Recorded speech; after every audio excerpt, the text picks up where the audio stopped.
I understand the other fellow's point of view, but they don't understand my point of view.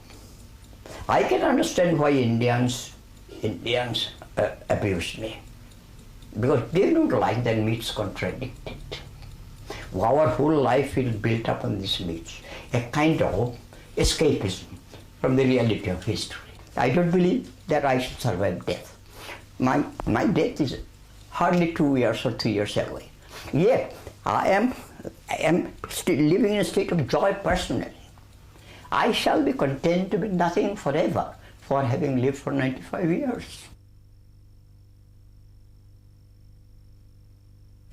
When I began life, I am very fond of French literature.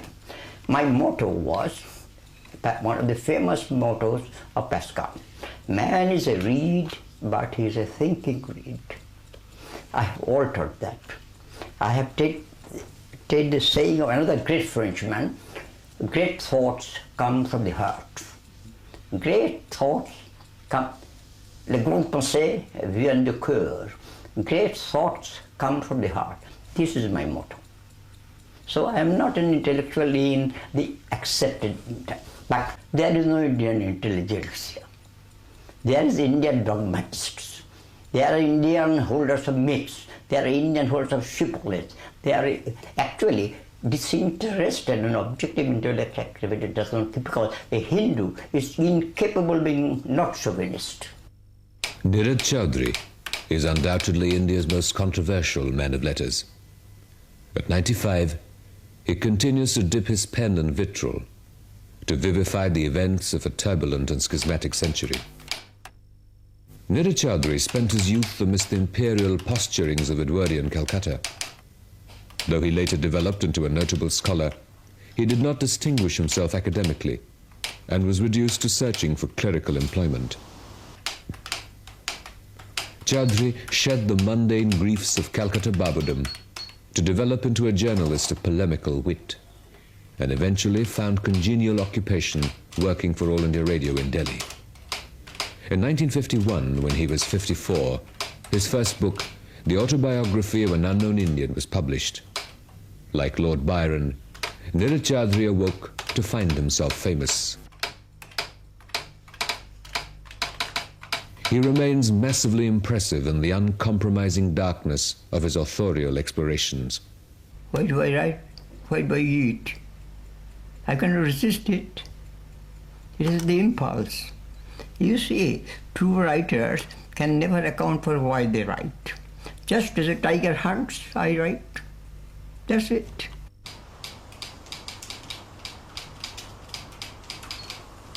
After 4 decades, Choudhury remains bitter about the hostile reception accorded to the autobiography of an unknown Indian by most Indian newspapers. Recently he wrote, "I was placed in the category of anti-Indian writers, and the labeling has stuck." My own ambition is to leave something behind and not just end with my death. Therefore, up to the age of 50, I was not able to do any what you would call work which will last. And I suffered very much for it, 10 years. As a writer of my kind, I have no failure. I'm very, very confident about it. Even when 5 people did not read me, I would be content. Because what I say, it is not I who am writing these books. It is my country revealing herself through me. On the night of 4th, 5th May 1947, a sudden inspiration came to me. Why, instead of waiting for facilities to do research and that sort of thing, don't you write the history you have gone through? From the next morning, 5th May 1947, I sat down to write the autobiography of an unknown Indian. Every day I typed 4 pages, while of course working for All India Radio. But I am also naturally indolent. Naturally, like the old Bengal is naturally indolent. But I work on spots, impulses. So that when the impulse comes to me, nothing can resist me, no, my weakness cannot resist me. Do you know what I call? I'm like cheetah, which hunts by spots. I'm exactly like that. Because I am largely a man of temperament, not a will. So in May, when I decided to write the autobiography, and whatever has followed since then, and had only stemmed from that one. It's like a box of Chinese puzzles. Autobiography of an Unknown Indian, out of it I got an invitation to come in BBC and do something. Out of that came my second book, and so on. Every book gave me the opportunity or the facility to write the next book. Choudhury lent us classic biographies of Clive and Max Muller, the authoritative poise of dispassionate scholarship.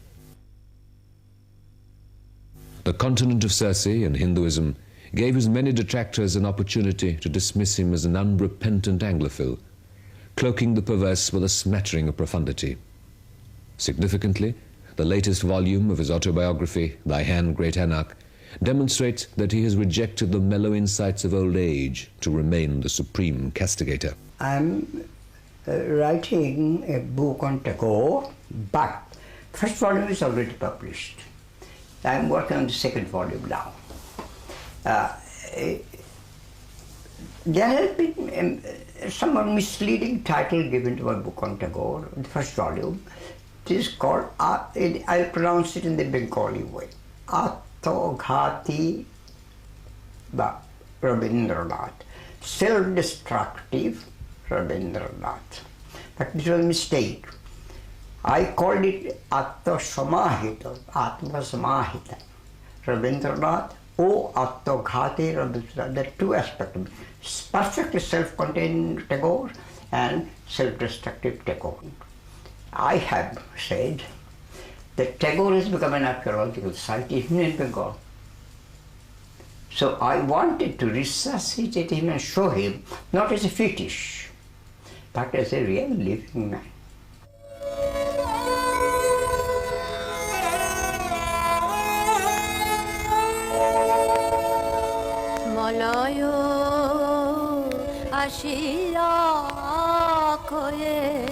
He refers to the poet as the lost great man of India, and with hyperbolical zest, describes him as an alienated Dantean figure in death, sleeping far away from his ungrateful country. This dirge-like exclamation appears in some ways to express Choudhury's subliminal fears about his own posthumous reputation.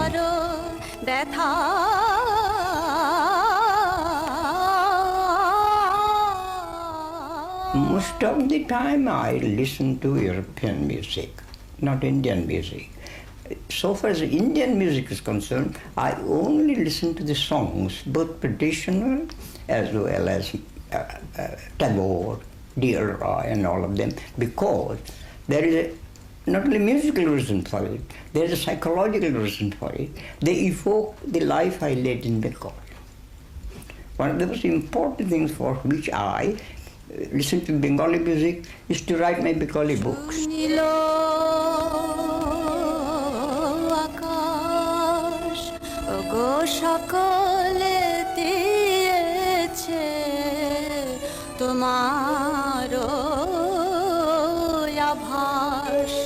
Choudhury retained a special affection and admiration for Tagore, who he believes was ridiculed, slandered and persecuted during his lifetime for advocating a synthesis of the civilizations of East and West, which could form the culture of a modern India. We are the servants of the universe. The universe decides what to do with us. They have not created us. I mean, the universe has not created us for our happiness, its own purpose. And our happiness is consistent, making our life consistent with the purpose of the universe. Then we'll be happy, for instance, I am. What I say is, I was a believer in free will in my young days. I have become a complete determinist today. Any idea of determinism made me furious in my young days. I say human beings have control over their destiny. I've completely lost faith in that sort of thing. I say it is the historical trend which makes opinion. Opinion does not make the historical trend. Human opinion is quite incapable of influencing any historical trend because human opinion is the product of the historical trend. So if historical trend is towards decadence, all opinion will be in favor of decadence, and anyone who will oppose those ideas will be called reactionary. So if I say that I am embracing all Indian decay, it is what I regard as an historical diagnosis, nothing more.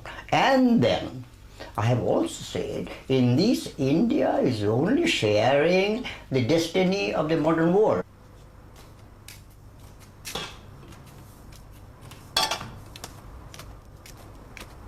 The pleasures of the flesh have never tempted Choudhury, yet his austere temperament responds to the passing of the seasons with the delight of aesthete reveling in the beauty of an illustrated medieval manuscript.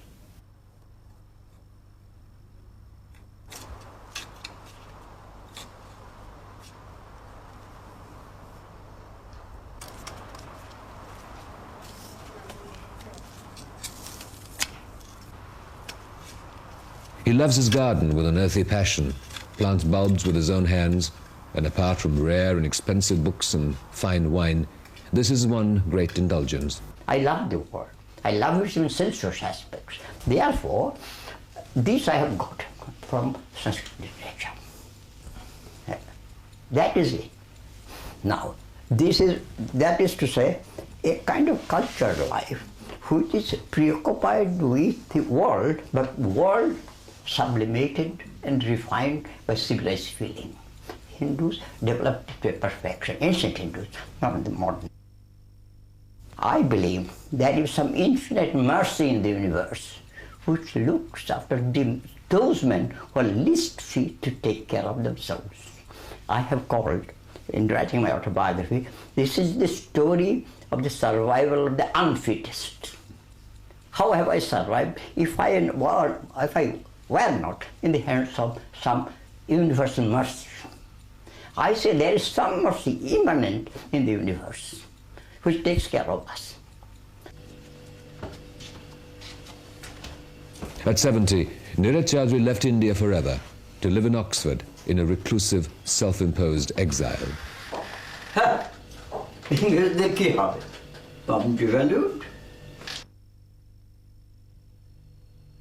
England has been kind to Nirod Choudhury. As a senior citizen, he is looked after by the state with an unobtrusive efficiency.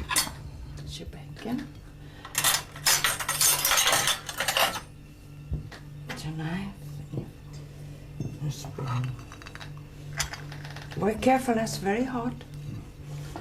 There you are, and your coffee.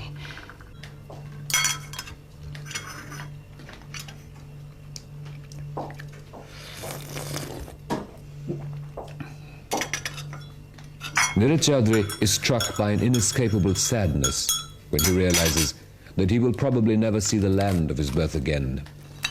A few years ago he wrote, "Though I have rejected the whole ideology of the dominant order in India, I am socially at home only among them."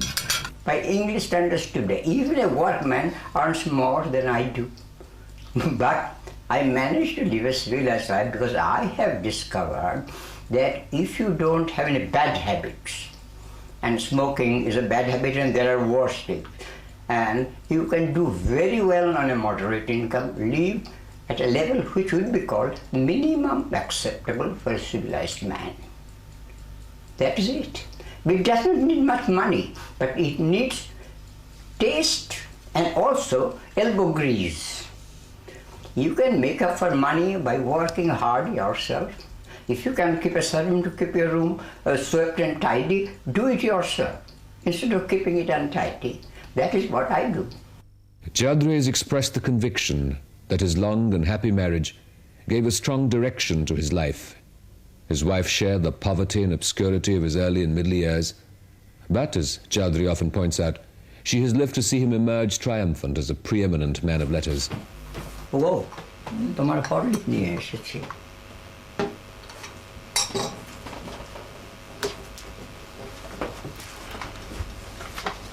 আর ডাক এসেছে, চিঠি অনেকগুলো আছে, দুটো দেশ থেকে, একটা মনশিশু, একটা নিরূপম, আর আমেরিকা থেকে প্রফেসর শিলস, আরও অনেকগুলো আছে, দেখো। Mrs. Choudhury herself has written cookbooks as a versatile and painstaking chef.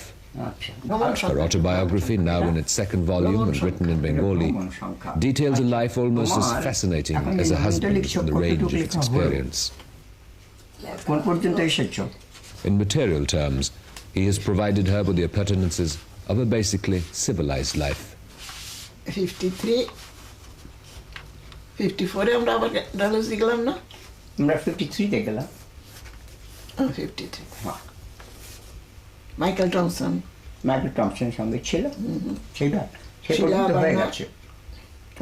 I was on principle against marriage, but so I should have. My brother was married in 1920, and after 2 years, he's 2 years old. I should have been married in 1922, but I did not marry till 1932 because in those days I had an absurd idea that I should have a love marriage. But you know how impossible, for one reason socially, our society is not possible. Then what girl would look at me and fall in love with me? So it was utterly futile. Then in 1932 I said, I'll grow too old to be married, so I fell at the feet of my father and said, Father, marry me. So I never saw my wife till after the wedding. I first saw her when after the wedding she came to the bedroom. I am a high-strung nature. My wife is very cool, so we balance each other. So it has been practical. From the practical point of view, it is what wonderful. It is like the controlling mechanism of a motor car or a steam engine. But positively too, in every case of trouble, I get flustered. She never does. She has given me the courage to go through all these troubles.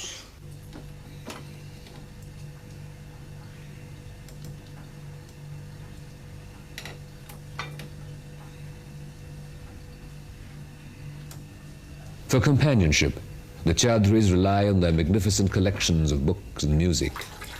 But their eldest son, Dhruva, visiting from Delhi, introduces a note of gaiety and family affection. আমি এরকম জানলে তো বলতামই না যে আমি কখন আসছি।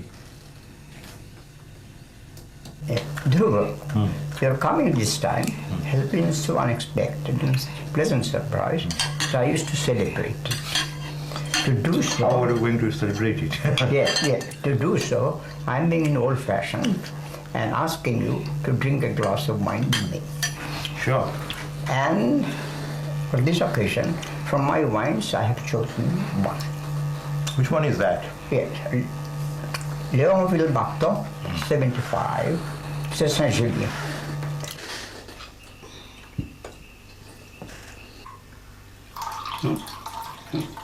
Not more. Okay. মা তোমায় দেবো? হ্যাঁ? Sure? Fantastic.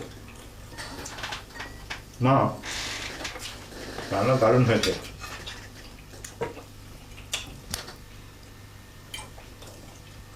Just as looking at a beautiful woman is a major pleasure. And drinking of a very fine wine is of that order. And that kind of thing. Because I was a Hindu and also a modern puritanical Hindu. I never drank a drop of any alcoholic drink till I was almost 50. And I introduced it because I said it has become a feature of civilized life, provided you drink properly. And unfortunately, if I may say so, I have not seen any of my fellow countrymen drinking in a civilized manner. Do you know, I never introduce whiskey in my house because I have whiskey in itself is not a bad drink, but it has got association. It has been imposed, it's become a symbol of our servility or subjection to the English. Therefore, I never drink it. That's it. But there's other wines. Because Germans never ruled us, French never ruled us, so I drink for preference German and French wines.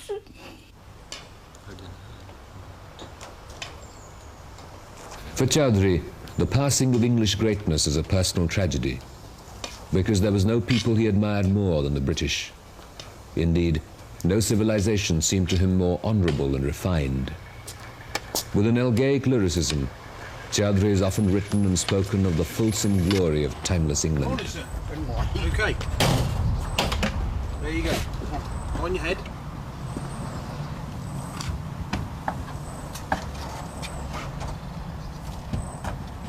You okay? Yes.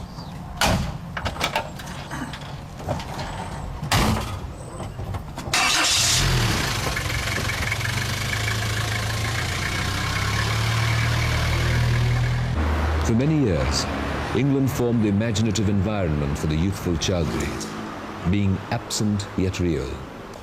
Yet he never set eyes on the beloved country of his civilized longings until he was in his mid-50s. When he finally decided to live in England, he decried the loss of faith by the English people in their national destiny.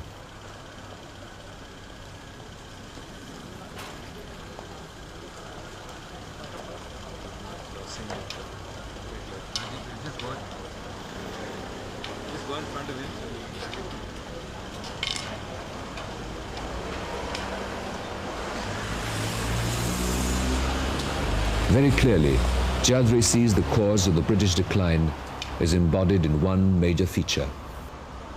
In thy hand, great anarch, he intones. In one field, I perceived decline unmistakably, and that was in politics. Indeed, he remains convinced that this loss of vitality led to the abandonment of imperial responsibility in the first place.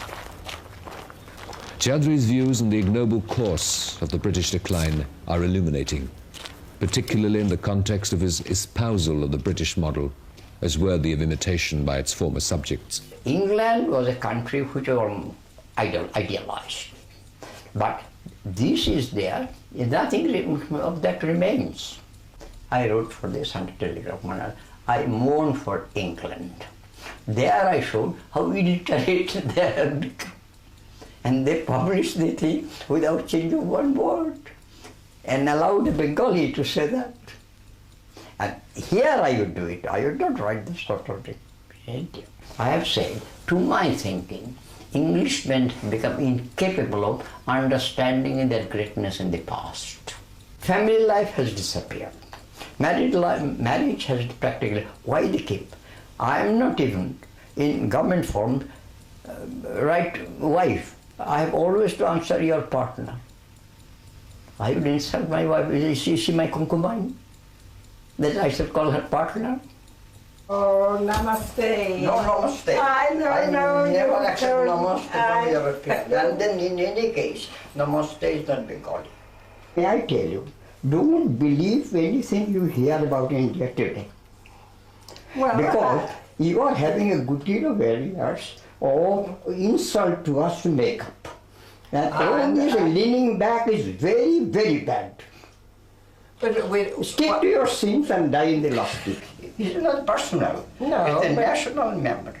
I mean, we're trying nowadays to understand. No, I say I don't want any friendliness from white skins. Well, then what are we to do? Oh, nothing. Oh. If I had been anybody in India today, I would have forbidden every Englishman from going into India.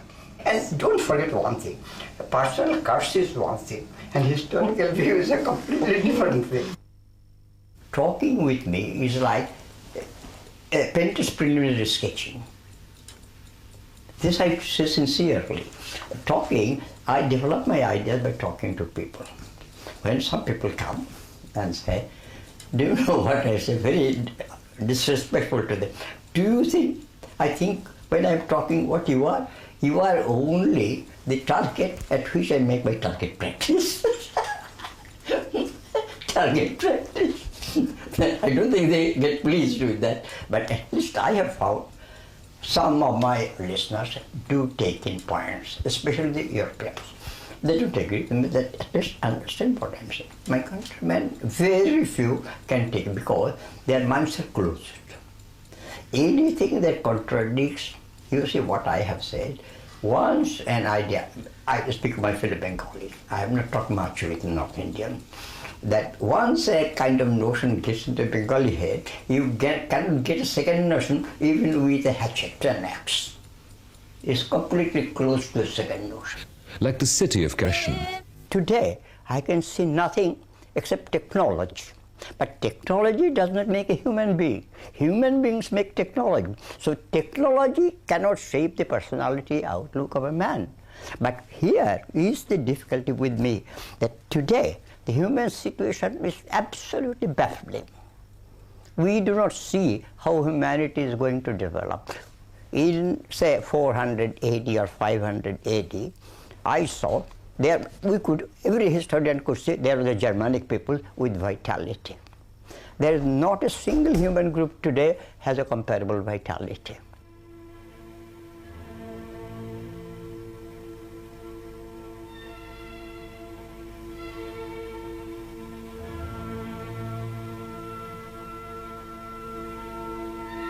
Like Lear, Choudhury is a terrible old man, spewing fire and brimstone from the sheltered environs of his genteel Oxford retreat. The infernal urgencies of extreme old age spur him on to state his convictions with a lucid rage that is utterly mesmerizing. Honours flow his way. He received an honorary Doctorate of Letters degree from Oxford University, and more recently was made a commander of the British Empire.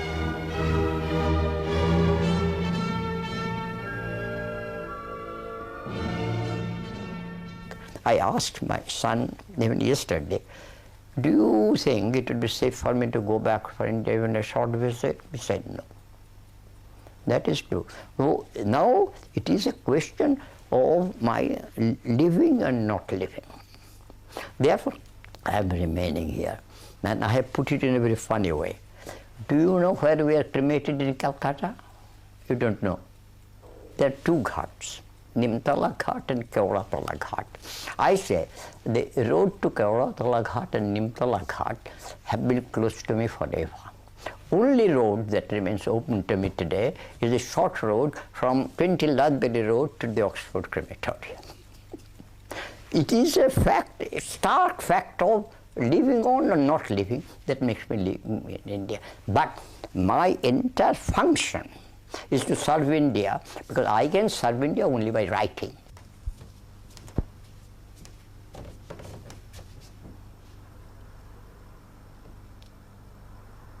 Choudhury remains inviolate in the sanctity of his position as a contemporary Cassandra, foretelling greater doom to come. Certainly posterity will marvel at the brave isolation of an intellectual achievement that has questioned every assumption of our melancholy post-modern